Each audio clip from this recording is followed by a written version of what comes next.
This is Pop-Up Studio at Digital Media Forum, and we're having guests 3 with us today. Please, Rasha, introduce yourself. Hi, my name is Rasha Hamzeh. I'm the managing director of the Inhouse and the executive producer of Luca's Inside Track. Rasha, it's great having you at this really interesting and unusual for traditional media set. So having a pop-up studios is becoming quite a trend in the UAE. This whole podcasting or YouTube interview format is trending. Why do you think this is happening? So, and where it fits into a traditional media set, let's say? The fact that we actually as well have a podcast and we identify the need for it across different forums. So we've seen today a lot of conversation around TV, around digital media, about where they meet, where they don't, is TV dying, etc. This forum is more genuine, more organic. It's flexible. You see us here, you see us in different events. I think now there isn't any event around that doesn't actually have podcasts on ground. So it shows you that people are craving the authenticity, the organic conversation, and that flexibility or agility in these conversations. Talking to different people from different industries, from different seniorities, etc. So what has actually, let's focus a little bit on what particular, additional value a podcast or an interview is bringing into a bigger content world, let's say. What does it bring? What additional value it adds to, let's say, a bigger storytelling? Okay, so it's that authenticity. So, which is funny enough because today I was debating if AI is going to actually replace creativity, and we're talking about AI. You hear everyone talking about AI, and there is a rise in terms of trying to automate everything, in terms of machine learning and having everything more structured, more controlled, more accurate, etc. You see the rise of it, but you also see at the same time, simultaneously, the need of authentic, organic voices also on the rise. So both of them are increasing. People are saying things that are more automated, but as well are craving these authentic, organic, and natural, unscripted kind of conversations. How to keep that authenticity in the screen, let's say? So if we're talking about authenticity, what do you think? What keeps content authentic? I think you coming and approaching people, let's get on a podcast now, let's talk now on a podcast, that kind of authenticity or kind of like being spontaneous brings it. I think the character of people as well brings it, because I feel we're working all in multinational and corporate world where there's a lot of guidelines, there's a lot of you can't say this, you can't say that, send me the questions beforehand so I can prepare myself, etc. That doesn't work in the world today as much as we need to. So if you want that, AI can help you. So I don't know if you've heard, but there's a company, I can't remember the name now. It is a podcast company that's creating more than 2,000 podcasts a day, and each podcast episode is priced at cost of $1. That's an AI company. I saw a post from you on LinkedIn. I was very, very impressed by that. Exactly. Yes. So if you want that scripted, if you want that, I don't know, it relies on Perplexity or whatever the LLM tool is, you can find it there. You can see that, and it's going to be AI generated, and AI is going to do a better, more cost efficient job than us. But if you want to have a different perspective, if you want to get insights, if you want to get emotional stories, if you want to learn from experiences, then you can't actually rely on AI to do that. And that's where these forums come into play. And that's why people are moving away from watching, let's say, those TV screen kind of shows that are all scripted. You've got the teleprompter behind the camera, etc. Versus here. We don't have any teleprompters. Nothing. We didn't actually coordinate this or pre-plan this conversation. So I work with B2B, let's say, with brands that traditional, let's say a tech brand. The tech brands that are exploring the world of YouTube, the world of media, and both the channels, the formats, are allowing people to use it as part of their marketing nowadays. But the question becomes, if entertainment is an integral part of any content that we're producing, so the content has to be consumable, right? How do we achieve that in the business content? And that's the biggest mission, that's the biggest question that I'm trying to solve. How to make business content relevant, consumable, entertaining. So what's your take on that? You mean how do we make this business friendly, like corporate friendly? And how do we make, so you fairly mentioned that a lot of business content is nowadays based on the guidelines. It's scripted, it's protecting the brand itself, but it's probably missing on the part of the entertainment, right? It's missing the engagement part. Yes. Because there's a lot of script inside, but how do we keep the balance between... We need to let go of our control. We need, as marketeers, to do proper vetting of who we have on. I think there's a lot of companies that do not do a proper homework, especially when they're utilizing influencer management, for example. They're looking at the numbers. They don't actually take the time to get to know the person. What do they stand for? What do they believe in? What are their values? And if those values match the company's values. So I'm going to give you an example. Like, how many times have you seen big brands pay millions and millions of dollars for famous people, and then there's a whole scandal that happens, and then they have to backtrack everything that they have done with that, blah, blah, blah. Did you do your homework with that influencer, getting to know how he is with his wife, with his children, with his friends? How does he work with his colleagues, with his peers, etc.? If you do your actual homework, then you can actually be safe. But the homework is not how many number of views, how many engagements that he gets on the... You need to go beyond that. So look into the values of that person. Do they align with my show? Do they align with my brand or my service that I provide? The mission and vision and values of my company. And based on that, that can be such a more secure way of working with other people. So if there is anything that's going to go wrong, you would have preempted it, or you're more or less, you knew where this can go wrong. So this is one of the things why people are also becoming more inclined to have a voice of their own, to bring out their own authentic voice versus a copy-paste way. You know Luca, my husband, who's the host of Luca's Inside Track. He does give communication skills training, and he gives that to corporate and individuals. And it's not your conventional training. Why? Because your conventional training is like, oh, you need to stand up. This is how you need to put your back. This is, you need those impactful, dramatic pauses. You cannot talk very fast. You need to talk slower, or vice versa, etc. That theoretical way can be applied. You can read it in a book, you can watch it on a video. It's a copy-paste for everyone. Luca does the exact opposite. He takes you on a self-discovery thing where you actually discover what is your USP, what makes you different, what makes Lara Lara, what makes Rasha Rasha. And how do you bring that in terms of your delivery of whatever content? Because when you look into any presentations, no one actually remembers, oh, slide number 3, you mentioned that was very interesting. You rarely find that. They check, or they remember the vibe, they remember the energy, they remember your attitude. So how do you actually make that mirror to who you are and bring it differently? And that's the brilliance of it. It's not a one-size-fits-all approach. It's very custom-made or personalized to you.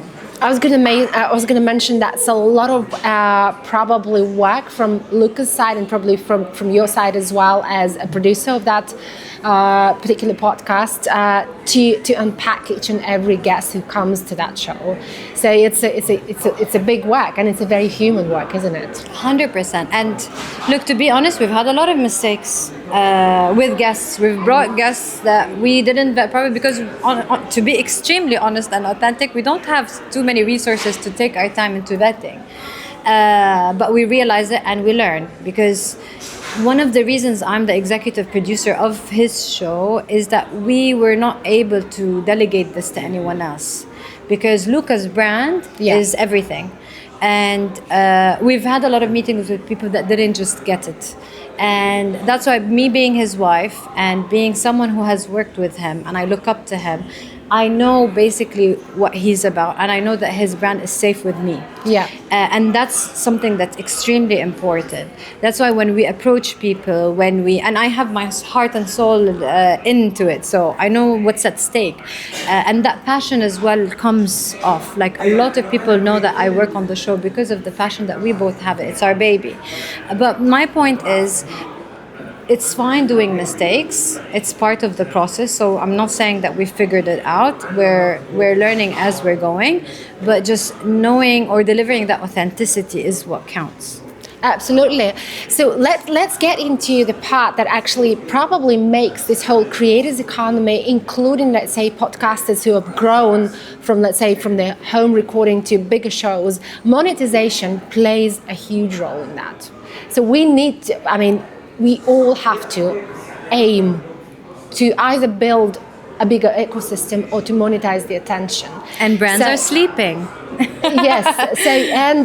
But we have to admit that the monetization part, especially when it comes to our region, it's not ideal. It's flawed.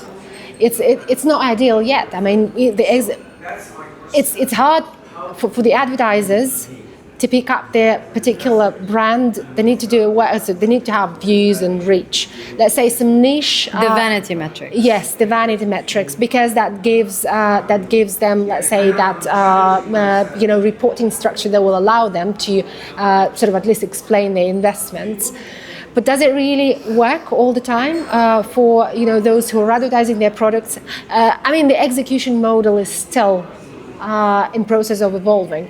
I'd like to ask you, as a person who's probably also thinking towards that direction, so what are the main gaps? Why do advertisers are struggling to find the right track to place, their advertisings within certain, content, etc.? Is it the metric system? What is outdated?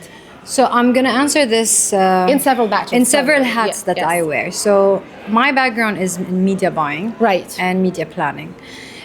So I was an agency role, and I worked with clients, and I worked with suppliers or vendors. And today they were talking about it. Nisreen Ghazal talked about it, and she made a very important comment, which is the agency supplier or vendor relationship is flawed. The agency acts or behaves with a supplier as you are here and I'm the decision maker. This is not a value-driven relationship. This is what I have. Can you give me what I need? You can't? You're out. Give me someone else that can. There's not this value-driven co-creation kind of space.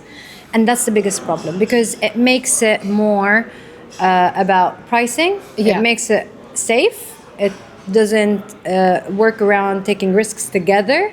It's not about testing and learning.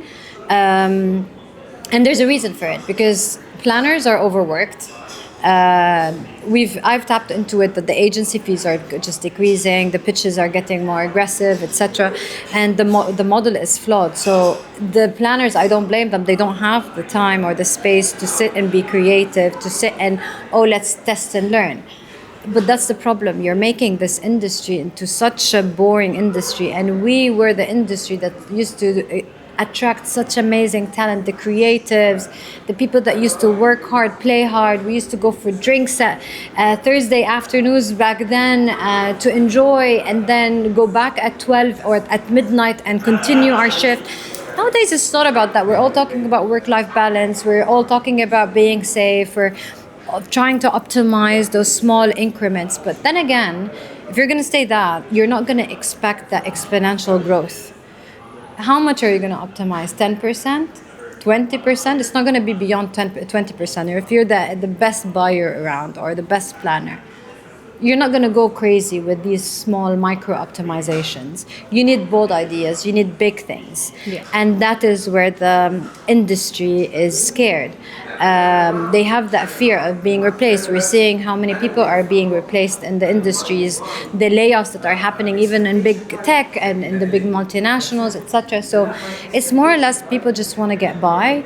They want to survive. We're on survival mechanism. And that's what's killing the industry. So That's one front. So from an agency perspective. Then second, that this is a new media, so we need to give it its time to grow. But it's growing exponentially, and we're not growing at the same pace. I describe podcasts as cinema. It's like when you have a closed area, you're so captivated that you have such a big interest from the viewer. Podcasts are even beyond that. Look at the revolutions that they're causing today. If you look at Candace Owens or Tucker Carlson, they're actually changing The narrative politics, the narratives, yes. etc. So the impact is massive. And why? Because they've built such a loyal following.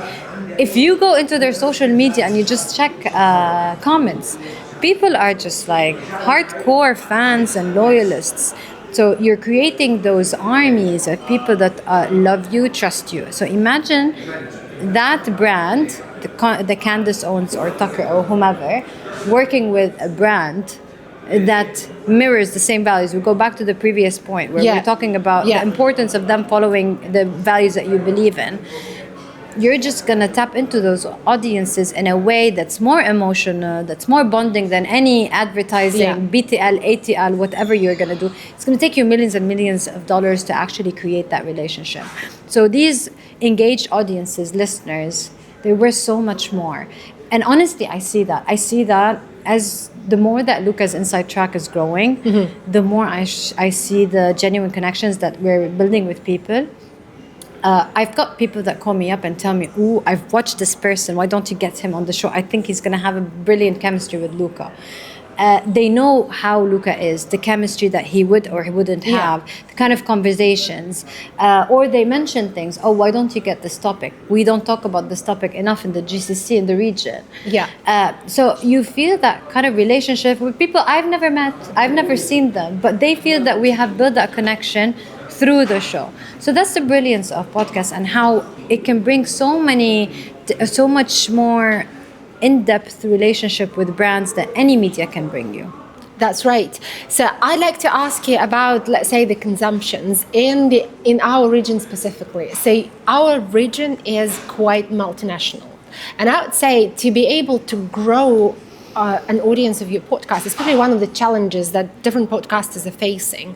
To be able to grow your audience, you need to sort of work towards probably a certain community that resonates with you as the host. I mean, you tell me, what's your take on that? How do you achieve the growth and the viewership and the reach in the multinational region like ours?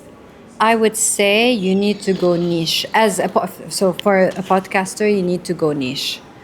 Focus on what you do best.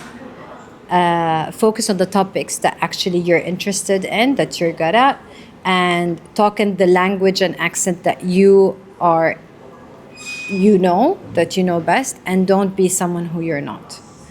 Because I find that a lot of people, they want to kind of cater to different audiences, different blah, blah, blah. It doesn't really work. And I can tell you from ours, we're talking about insights. Insights can come from anywhere and any place. It can be from senior people to any executive to even an entrepreneur. It can be from anywhere. So we know the difficulty of being mass, and being mass is not the way forward.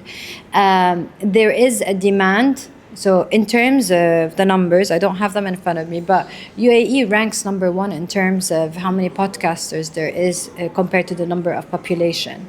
And that is massive. So you've got, the supply is there. Now, the demand is being created by the agencies, and it's going to come sooner or later. But one of the reasons why Luca merged forces with Hikmat Wahbi, who's another well-known podcaster, and created something that's called Insat Media. Insat means to listen.